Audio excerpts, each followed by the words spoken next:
Alright, so we're back again with another review-esque video of me in a car. And as some of you may have noticed by now, I have a strange obsession with old cars, particularly station wagons. There's a nice 70-something Beetle back there that you guys missed because my camera's mounted. But aside from that, I'm currently sitting in a 02 325 XI-T. XI-T. Now, the T stands for touring. And what that means in layman's terms is that it is a station wagon, as you can tell by the second row and that back window and the ever going on roof, if that's a word. I picked this car up relatively cheap. It was $2,000, and I've been dailying it ever since. I've had it for about a month and a few days now, and I've put about 2,000 miles on it. I drove it upstate a couple of times, and it's been beautiful. It's a 5-speed automatic. It's a 5-speed manual, and it had the M Sport package, which gave it the shifter, the wheel, the wheels, and a couple of badges here and there.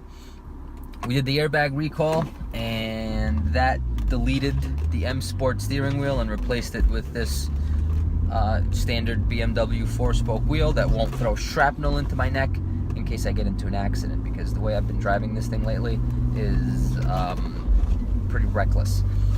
And it's a lot of fun. I love wagons. Prior to this, I had what did I have?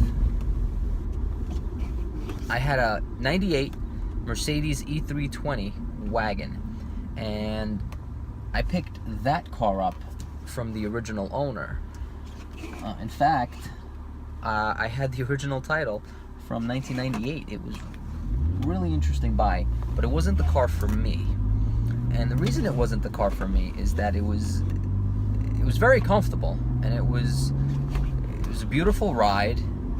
It had a lot of beautiful features, super easy to maintain, by the way. A thing about these old German cars is that if you take care of them, they will absolutely take care of you. I don't care what anybody says about the misconceptions of, oh, German cars will break the bank with parts and yada yada yada. That is baloney. Nowadays, with all the websites and all the internet access you have, you can find parts. You can find a plethora of parts and never have to worry about overpaying for a sensor or brake pads or any of that stuff. YouTube and the internet has completely changed the auto industry. You know, aside from car reviews and car guides as to how to maintain and prepare your vehicle, all the stigmas and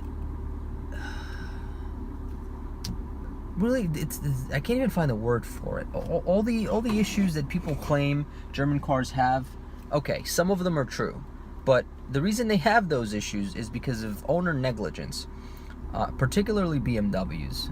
This is a good example because the previous owner of this took meticulous care of it, and it shows. It shows in the vehicle. It's got 174,000 miles, and it drives like it's new. It drives better than my 2014 Honda Accord.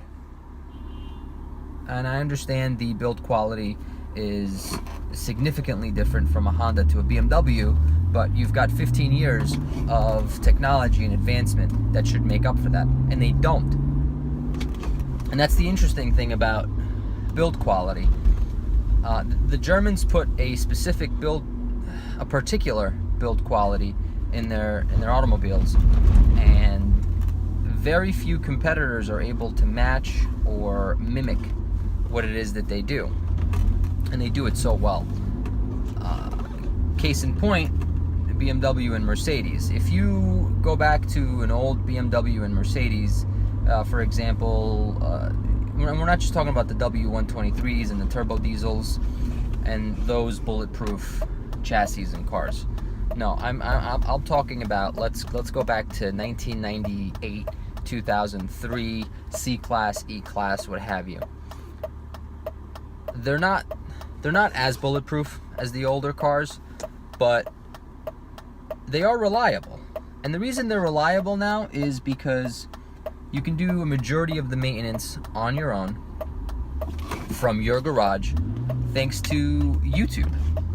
And all the, as I mentioned earlier, all the parts that are readily available online from internet vendors and sites that will sell you a clutch kit for $400 and give you instructions on how to install it, if you're capable. If not, you're more than welcome to take it to an independent mechanic or a BMW dealership and have it installed for yourself and kind of negotiate the price. Everything's become negotiable since the dawn of the internet, and that's why it's great. And I'm going to be doing a more in-depth review on this particular car and its history, because it's got a really interesting history, and a lot of the features in it, some of the perks, some of the drawbacks. Not that I've found too many drawbacks as of yet. This car is, I love driving it. I love driving it. The only other car I could say I really enjoyed driving was my Jeep Cherokee, and I didn't really have a similar experience until I went to go see this car. And as soon as I saw it, I told the person, I will give you this much. We agreed on a deal, and the rest is history. Anyway, thanks for putting up with the span of this video, and I hope that I can give you guys some good information and help you make informative decisions on the kind of cars you purchase. And with that, I'm about to race this Mustang.